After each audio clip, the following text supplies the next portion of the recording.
Friday, July the 26th, 2019. Still out here on the grounds of the Ohio State Fair in Columbus, Ohio. And just like I said, we can't really take a lot of videos for vlogs, but we can do funny stories and interviews. And so I'm here today with Marykay. So just to get some quick background, tell us, how long have you been doing caricature?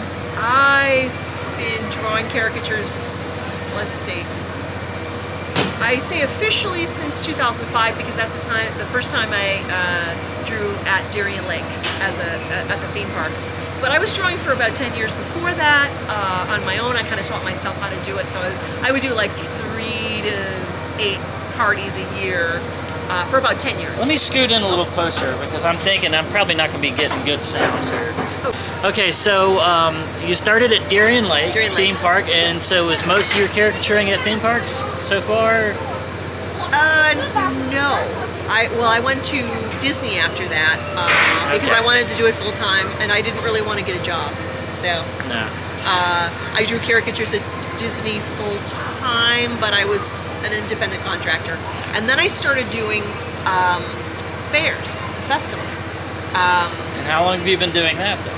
Since 2007.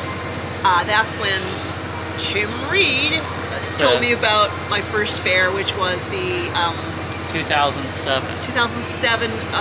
It was the Perry, Georgia National Fair. Right. And a cute little thing between the two of us here is that, and I think it was 2015. Is it 2015? I think so. At the Cherry Blossom Festival in Macon, Georgia, I had accidentally booked a caricature booth right inside the building outside of where they had their booth. There were two companies. There was two companies, so I was the official third company. Yeah. And most caricature people would just get resentful about it and say, "Oh, screw that guy in there taking away from our business." But Marykay came in, introduced herself, and I got to actually hanging out with them during that week. And after that was, I slowly started coming into the crew. And that's how I got to know Tim Reed and the crew. So you have Marykay to thank for that. So that was a bit of a long introduction. But, do you have something else? I just wanted to say, when I was in art school, one of the teachers asked us, what do you call somebody who does the same thing that you do? And people were like, competitors? It's like, no, they're your peers. They're your colleagues. That's a good way to think about it. Yes. And just remember, if you are at a festival or something like that, and you see another caricature artist, even I'm guilty of going, they're moving into my territory. But just remember, especially if you're starting out, it's a good thing to actually introduce yourself, be friendly, try to vibe with them, because there might come a time when you need some work. And you want to call them and ask for something, or maybe they have some extra work. Absolutely. Happens all the time. And so if you network with them instead of being resentful towards them, it comes in handy. So there's a little pro tip for you guys. Yes.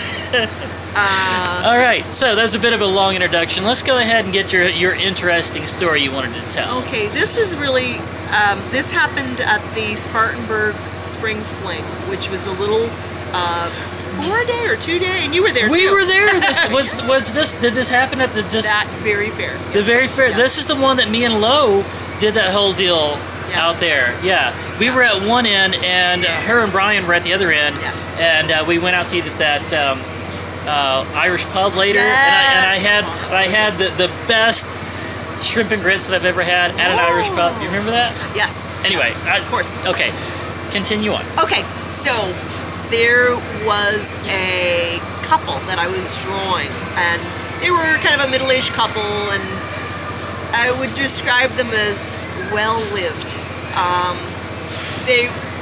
But they seemed really happy. Let's be blunt about it. At what age would you say they were at? At? Middle-aged. I mean, 50s? I would guess late 50s, maybe 50s, early okay. 60s. But they, they a little rough around the edges, a little.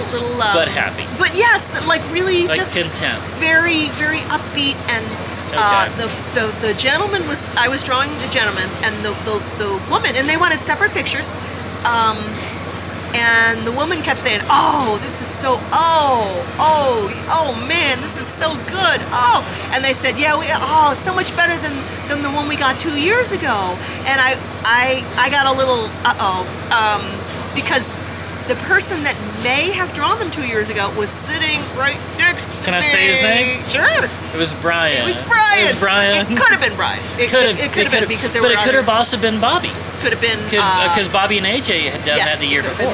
So it could have been Bobby. Yeah. So I don't like when customers insult my colleagues or like prefer it. Peers. Yes. Peers. Right. It just was a tiny bit awkward. So.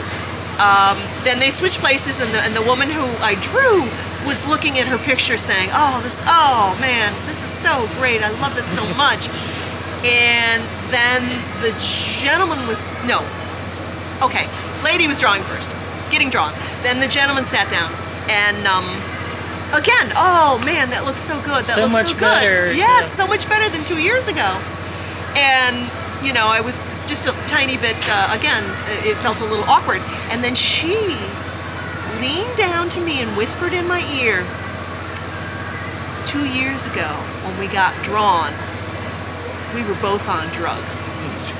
And this year, we're both clean. And, realistically, that might have been why their drawing came out so bad. Well, yeah. Yeah, I mean, because they were all tore up on drugs, and it came through in the drawing.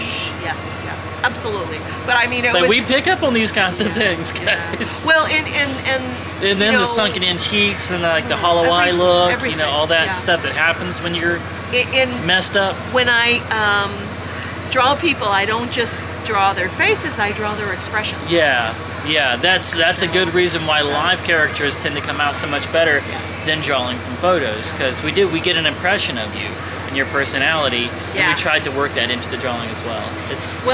And one of the things that I really loved about that experience was you never know what the person is going through and who you're going to meet. Yeah, and you don't think somebody that's in their mid-60s is going to go through a phase where they get messed up on drugs. You just don't think. That's not. You think teenagers do that. You think people in their 20s do that. You think rock stars do. But you don't think a married couple in their 60s are going to go through a phase of.